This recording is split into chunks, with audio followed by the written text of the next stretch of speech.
हो, शब्दनिशा मराठी ऑडिओमध्ये तुमचं मनापासून खूप स्वागत. मी घेऊन आले तुमच्यासाठी पांघरूण कथेचा पुढील भाग, म्हणजेच पांघरूण भाग 9. चला तर मग कथा ऐकायला उत्सुक आहात ना? लगेच कथेला आपण सुरुवात करूया. जेमतेम दुपारी तो घरी आला. गौरी त्याच्या वाटेकडेच डोळे लावून होती. मेजर शिव, कितीचा सुमार झाला आहे? ठाऊक आहे तुम्हाला? कधीपासून तुमची वाट बघत होती. तुमची वाट पाहण्यात माझी समधी भूक पण गेली. हातपाय धुवून घ्या, तुम्हाला लगेच पान लावून देते. गौरी थोडीशी नाराजी व्यक्त करत म्हणाली. गौरी, आता 2:30 वाजले आहेत. तू कशाला माझी वाट पाहत राहिलीस? तू जेवण करून घ्यायची होतीस ना? जा लवकर, दोघांची पण पाने लाव. मला खूप भूक लागली आहे. तिच्याकडे पाहत शिव हसत म्हणाला. तिने दोघांची पाने लावली. तो बाहेर माचावर जेवण करत होता आणि ती आत चटईवर बसून. झालं का तुमचं समदं काम? जाताना वाट सापडली ना? गौरी त्याच्याकडे बघत म्हणाली. हां, झालं ना. फक्त काही काळजाच्या जवळ असणाऱ्या व्यक्तीसाठी घ्यायचं होतं. ते घेतले आणि लगेच माघारी फिरलो. वाट मी एकदा पाहिली ना, मग कधीच विसरू शकत नाही. शिव थोडं पुन्हा हसत म्हणाला. तिने फक्त हुंकार भरला. थोडा वेळ दोघेही आराम करत राहिले. सांज झाली होती, त्यामुळे गौरी आपल्या कामाला लागली. म्हणता म्हणता रात्र झाली होती. रात्री बापूही घरी आले होते. गौरीची कामे झाल्यामुळे तीही बाहेर माचावर येऊन बसली. शिव बापूंकडे बघत म्हणाला. बापू, मला उद्याच निघायचं आहे. माझी टीम मला उद्या न्यायला येणार आहे. मी वापस येईपर्यंत तुम्ही माझी वाट पाहत राहाल असे वचन द्या ना मला. शिव थोडा भावूक आणि हलवा झाला होता. मेजर साहेब, माझी नजर तुमच्या वाटेकडेच लागून राहाल. म्या एकदा जबानी दिली म्हणजे दिली. तुले बिनधास्त बेफिकर जा. बापू शिवला शब्द देत म्हणाले. बापू, मी कोणत्या परिस्थितीत तुमच्याकडे आलो हे तुम्हालाच जास्त ठाऊक आहे. त्यामुळे माझ्याकडे तुम्हाला द्यायला काहीच नाही आहे. परंतु तरीही मी गौरीसाठी काही आणलं आहे. ते तुम्ही गोड मानून घ्यावं ही माझी विनंती आहे. शिव पुन्हा भावूक झाला होता. अन बोलता बोलता त्यानं खिशातून एक पुडी बाहेर काढत म्हणाला. त्याने ती पुडी बापूंसमोर ठेवली. बापूंनी ती पुडी सोडली. ते पुडी सोडत होते खरे, परंतु इकडे शिवकडे एकटक पाहत गौरीचं मन हवेत उडत होतं. तिच्यासाठी हेच महत्त्वाचं होतं की तिच्यासाठी मेजर शिवने काहीतरी आणलं आहे. ती वेड्यासारखं त्याला पाहत होती. बापूंचा मात्र लक्ष दोघांकडे होतं. त्यामुळे पुडी सोडताना दोघांच्या नजरेचा खेळ त्यांच्या नजरेतून सुटत नव्हता. समोर पैंजण आणि बांगड्या चांदीच्या होत्या. थोड्या महागड्या वाटत होत्या. मेजर साहेब, इतकं किमती कशापायी आणायचं ना? साधं बी चाललं असतं ना? म्या कशापायी देऊ करू गौरी पोटीला? ते तुले आणल्यासा तिच्यासाठी ना, मग तुलेच द्या की तिले. बापू जराशा प्रेमात परंतु थोड्याशा कडक शब्दात म्हणाले. बापू, ठीक आहे, देतो मी नंतर. बापू, मला थोडंसं बोलायचं होतं. गौरीजवळ तुमची परवानगी असेल तर. जेवण झाल्यावर मी तिच्याशी एकटा बोलू शकतो का? शिव त्यांना विचारत घाबरत म्हणाला. पाड्यावर समदे गुलदस्त्या करतील, त्यामुळे जेवण उरकलं ना, मग तिकडे मागं वडाच्या झाडाखाली जावा. हा जरासा सुमारच वेळेचं काय ते बोला, मग चटकन माघारी या. तुम्हासनी अनुज्ञा दिलेच नसते, पण पोटीच्या नजरेत आठवण नाही बघू शकत म्या. बापू थोडे भावूक होत म्हणाले. सगळ्यांची जेवणं झाली.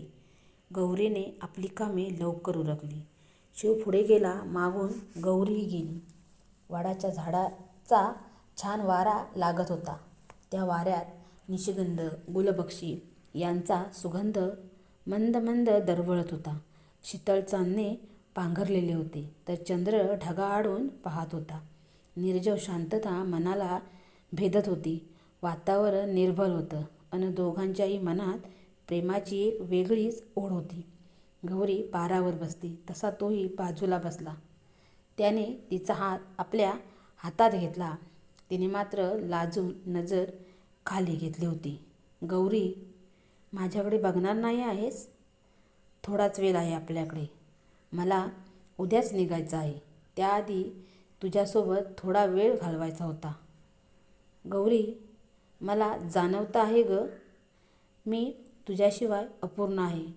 परंतु प्रेम आणि कर्तव्य यांच्यामध्ये काय स्वीकारावं तर मी पहिलं कर्तव्याला प्राधान्य देईन. कारण माझं जेवढं प्रेम तुझ्यावर आहे तेवढंच किंवा त्याहून कदाचित अधिक ह्या देशावर आहे, माझ्या कर्तृत्वावर आहे. परंतु हां, तुला एक वचन देतो. जेव्हा पुन्हा येईन तेव्हा तुला हक्काची म्हणजे सौभाग्यवती गौरी शिव पाटील बनवूनच नेईन. माझ्या आईने जरी मला जन्म दिला असला तरी तुझ्यामुळे मला दुसरा जन्म मिळाला आहे, जीवदान मिळालं आहे. मी मरणाच्या दारातून परत आलो आहे. तुझं प्रेमच आहे जे मला नेहमी मरणाच्या दारातून नक्कीच वापस आणेल. देशसेवेला जाणार आहे तेव्हा देशाचा असेन आणि तुझ्याकडे येईन तेव्हा मात्र तुझा असेन. बघशील ना माझी वाट? राहशील ना कायम ह्या शिवची गौरी बनून? त्याच्या आयुष्यात कायम त्याच्या हृदयाची स्पंदने बनून? हे शरीर जरी माझं असलं तरी त्यावर हक्क मात्र कायम तुझाच राहील. आणि ह्या श्वासांवरही, ह्या मनावरही. तो आपल्या भावना व्यक्त करत हळवा होत बोलत होता. मेजर साहेब, परंतु तुम्ही लवकर याल ना? तुमच्या वाटेकडे माझे डोळे लावून मी नक्की राहीन. माझ्याही मनावर आणि श्वासावर तुमचं अधिराज्य कधी निर्माण झालं ते मला कळलंच नाही. तुम्ही कधीही या. मी श्वासांच्या अखेरच्या क्षणापर्यंत तुमची वाट पाहीन. फक्त दिलेलं वचन कधी मोडू नका. गौरी थोडी भावूक होत म्हणाली. गौरी, मरणाच्या गोष्टी आता कधीच करायच्या नाहीत. आयुष्य एका धाग्यात गुंफून गेले आहे ना, मग ते आपोआप प्रेमाच्या रूपात दरवळत राहील. माझ्या आयुष्यात तुझे स्थान ह्या स्पंदनात, श्वासात, मनाच्या गाभाऱ्यात, श्वासांच्या फुलोऱ्यात. सहवास संपत जरी आला या क्षणी, सखे आपुला पांघरलेले आहे चांदणे तुझ्या माझ्या भावी आयुष्यात. मेजर साहेब, तुम्ही ह्या कविता छान करता. हां, मला खूप खूप आवडली. ती थोडं लाजत नजर झुकवत म्हणाली. गौरी, चारोली आहे ही. मला लहानपणापासूनच आवड आहे. कधी कधी वेळ मिळतो तेव्हा लिहून काढतो डायरीत.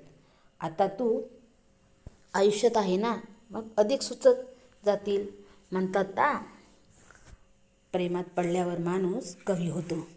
शिव थोडं हसतच तिच्याकडे बघत म्हणाला. तिने अजूनच लाजत फक्त हुंकार भरला. त्याने खिशातून पैंजण आणि बांगड्या काढल्या. तिचा हात आपल्या हातात घेत तो म्हणाला, गौरी, माझ्याकडून हे तुझ्यासाठी. माझी आठवण म्हणून आणि माझ्या आजीचा आशीर्वाद म्हणून कायम तुझ्या सोबत राहील. बघ, मला तुझ्या पायात आणि हातात घातलेलं पाहायचं आहे. शिव म्हणाला, मेजर साहेब, तुम्ही इतक्या किमती कशाला आणल्या? गौरी, माझ्यासाठी सगळ्यात किमती तू आहेस. तुझ्यापुढे ह्या सगळ्यांची किंमत काहीही नाही आहे. अजून एक, मला फक्त शिव म्हणायचं. ते मेजर शिव नाही तर ते मेजर साहेब नाही. मला ऐकायचं आहे तुझ्या तोंडून. ऐकायचं आहे माझं नाव. शिव तिच्या डोळ्यात पाहत म्हणाला, तुमचं नाव अबब? नाही हा, मी नाही कधी घेऊ शकत. त्याने पुन्हा तिचा हात आपल्या हातात घेऊन तिच्या हातात बांगड्या भरत होता. ती मात्र आत्मिक आनंदात न्हावून निघाली होती. तिच्यासाठी हे सगळं भारीच होतं, एकदम अनोखं, अतुलनीय.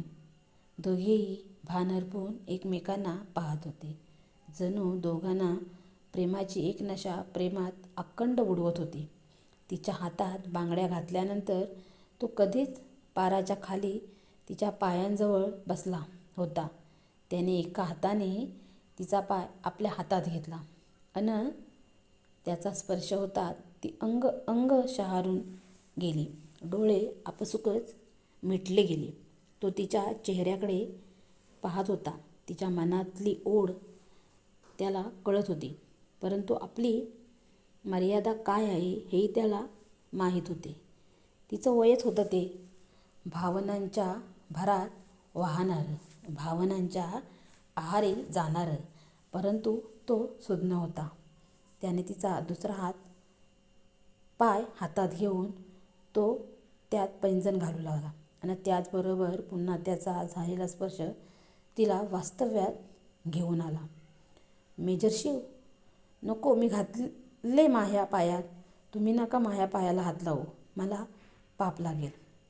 ती खाली वाकून त्याचा हात पकडत म्हणाली, एक पैंजण घालू दिलं की तू, तेव्हा नाही वाटलं पाप लागलं? तेव्हा मनात नशा उतरली होती का? एक घातला आहे, दुसरंही मीच घालणार आहे. तू गप्प बस. तो तिचा हात पकडत आणि दुसरं पैंजण घालत म्हणाला, तुम्ही पण काहीही शिव म्हणतात हां. ती लाजत त्याचं नाव घेत म्हणाली, गौरी, पुन्हा एकदा बोल ना माझं नाव घेतलेलं, एकदा पुन्हा ऐकायचं आहे. तो म्हणाला, शिव शिव शिव. ती थोड्या मोठ्या आवाजात म्हणाली. त्याचा निनाद त्याच्या कानात घुमत होता. थँक्यू इतका सुखद धक्का दिल्याबद्दल. माझ्या कानात हे तुझे शब्द कायम गुंजत राहतील. तुझ्या तोंडून माझं नाव ऐकणे म्हणजे एखादं संगीत ऐकण्यासारखं आहे. खूप खूप आभार माझं आयुष्य इतक्या सुखद क्षणाने भरण्यासाठी. शिव भाऊक होत म्हणाला, तुमचेही खूप खूप आभार. तुम्ही मला स्वीकारले आहे हेच माझ्यासाठी खूप मोठे आहे. तुम्ही माझ्या आयुष्यात माझे म्हणून आहात हे काही कमी नाही आहे. बस फक्त तुमच्या सोबतचा हा प्रवास लवकर सुरू होईल ह्याचीच अपेक्षा करते. ती डोळ्यात पाणी आणत म्हणाली, आता रडायचं नाही हां. यापुढे कायम आनंदात हसत राहायचं आहे. तुझा हा हसरा चेहरा पाहिला ना की माझे आयुष्यही असेच हसरे आहे असे वाटू लागते. तो म्हणाला, ते राहू दे ना मला ते तुझ्या बांगड्या घातलेल्या हाताचा आणि पैंजण घातलेल्या पायाचा फोटो काढायचा आहे. तो पुन्हा तिच्याकडं प्रेमाने पाहत म्हणाला, कांकण आणि तोरड्या घालून काढा की. ती हसत म्हणाली. त्याने 2-3 फोटो काढले. थोडा वेळ दोघेही एकमेकांच्या हातात हात घालून बसून होते. खूप वेळ झाला होता. गौरी भानावर येत उठत म्हणाली, मेजर शिव, चला, थोड्या वेळाने कोंबडा बांग देईल. तोही पटकन उठला. त्याने तिला स्वतःच्या जवळ मागे ओढली. तशी ती त्याच्या छातीवर जाऊन आदळली. त्याने आपल्या हाताच्या कुंपणात अडकवून तिला स्वतःच्या मिठीत घेतली. तिने मात्र लाजून आपले डोके त्याच्या छातीत जवळ ठेवले होते. एकमेकांच्या हृदयाची धडधड दोघेही अनुभवत होते. तुझ्या या स्पंदनाने वेळाल मला केलंय. प्रेमाचा रंग मनात माझ्या खोल खोल भिनलाय. सहवास तुझा हा काळजात ह्या मी कोरून ठेवीन, श्वासश्वासात भिंदला तुझा गंध माझ्या जीवनात मुरलाय. तो चारोळी म्हणाला अन तिने मान वरती करून आपल्या ओठांची मोहर त्याच्या गालावर उमटवून ती पळत गेली. थँक्यू. ह्या कथेचे हक्क लेखिकेकडे राखीव आहेत. कथा आवडत असल्यास शब्दनिशा मराठी ऑडिओला सबस्क्राईब करा.